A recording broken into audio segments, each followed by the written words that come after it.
Hello, hi, good morning to everyone. Myself, Akshay Kumar from Excellent Opportunities India, a basket of growth and support. आज हम एक ऐसे topic पे आते हैं जो national education policies, school system और बजट से भी ज़्यादा पावरफुल है। इंडिया का कॉन्स्टिट्यूशनल राइट टू एजुकेशन का एवोल्यूशन, क्योंकि पॉलिसी बदल सकती है, बजट चेंज हो सकता है, लेकिन कॉन्स्टिट्यूशन और सुप्रीम कोर्ट का इंटरप्रिटेशन पूरे सिस्टम की फाउंडेशन होती है। इंडिया में पहले एजुकेशन एक गारंटीड राइट नहीं था। Pre 1990 century scenario education welfare समझा जाता था। स्टेट चाहे तो प्रोवाइड करे, चाहे तो नहीं। रूरल एरियाज में स्कूलिंग एक्सट्रीमली वीक, तो इसका जो रिजल्ट जो रहता था वो लिटरेसी लो, ड्रॉप आउट हाई, इन इक्वालिटी मासिव। इस गैप को फिल करने के लिए सुप्रीम कोर्ट ने इंटरवेंशन स्टार्ट किया। जो टर्निंग पॉइंट जो रहा वो Mohini Jain versus state of Karnataka 1992। ये केस इंडिया एजुकेशन हिस्ट्री का टर्निंग पॉइंट था। इस केस का background, private medical colleges heavy fees ले रहे थे और एजुकेशन असेस लिमिटेड हो रहा था।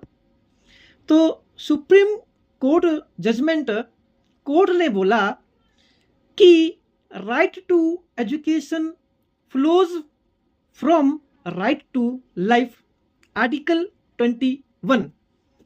मतलब कि अगर किसी को लाइफ का राइट है तो उसको एजुकेशन का एक्सेस होना भी चाहिए। तो इसका जो इम्पैक्ट रहा वो एजुकेशन को कॉन्स्टिट्यूशनल इम्पोर्टेंस मिलनी स्टार्ट हुई, जो इसका प्रभाव रहा। और स्टेट की जो रिस्पॉन्सिबिलिटी है, जिस पे स्टेट अगर मन चाहा तो प्रोवाइड किया, अगर मन नहीं चाहा तो नहीं।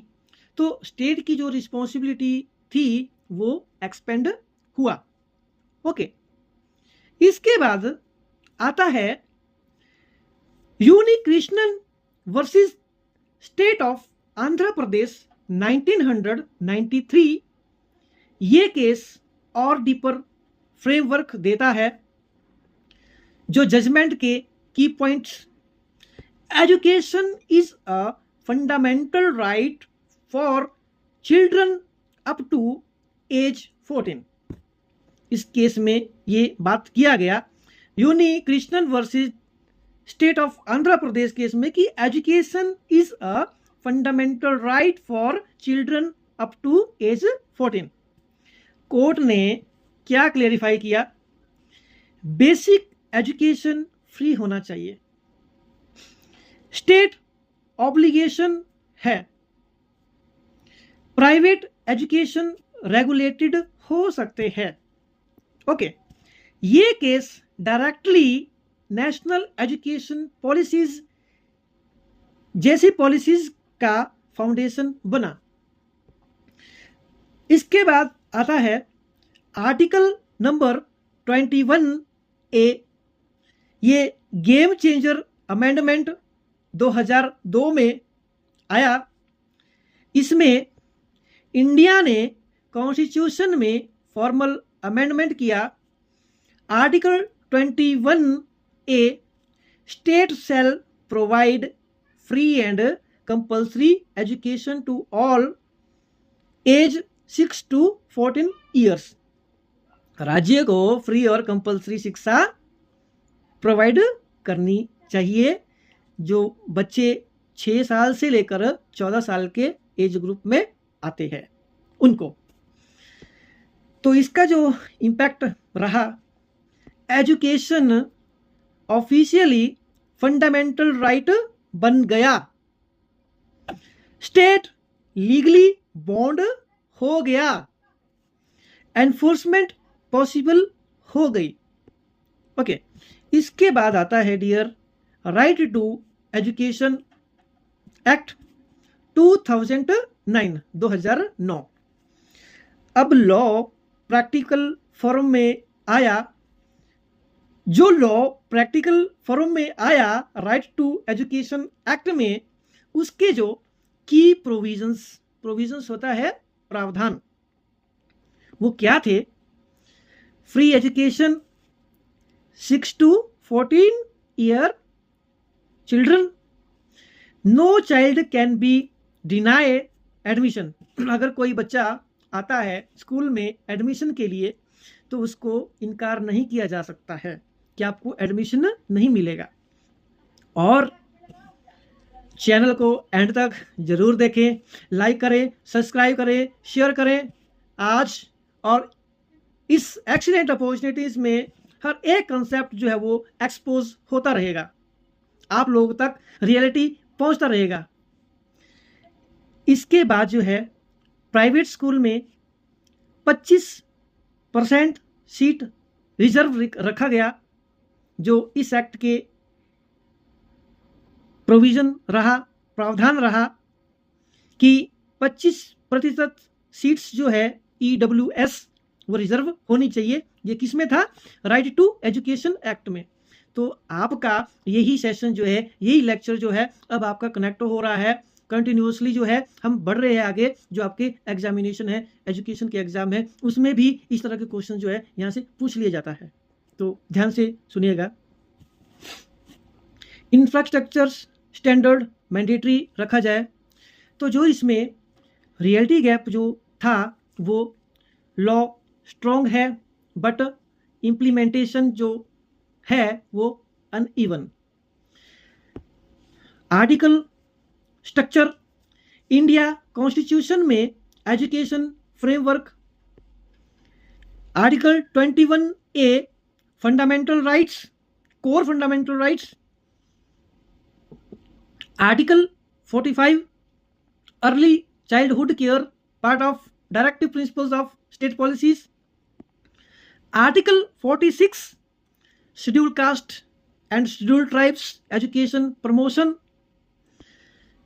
7th schedule education comes concurrent list, और स्टेट प्लस स्टेट और सेंटर बोथ कंट्रोल करते हैं। सुप्रीम कोर्ट का मॉडर्न इंटरप्रिटेशन, सुप्रीम कोर्ट ने रिपीटली क्लियरिफाई किया, education is not just literacy, it is dignity, equality and opportunity. तो जो की प्रिंसिपल्स इसका रहा, without education article 21 right to life is complete. NEP 2020 versus constitutional framework. अब important connection NEP का national education policies, this is policy document, reform strategy, execution model, और constitution legal foundation, mandatory obligation, supreme authority. Simple logic, NEP talk about how to improve in education, or constitution talk about why education must exist.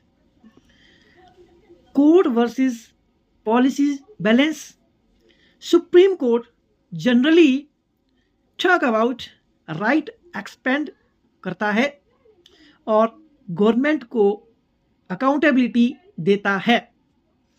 Government policies implementation model decide करती है।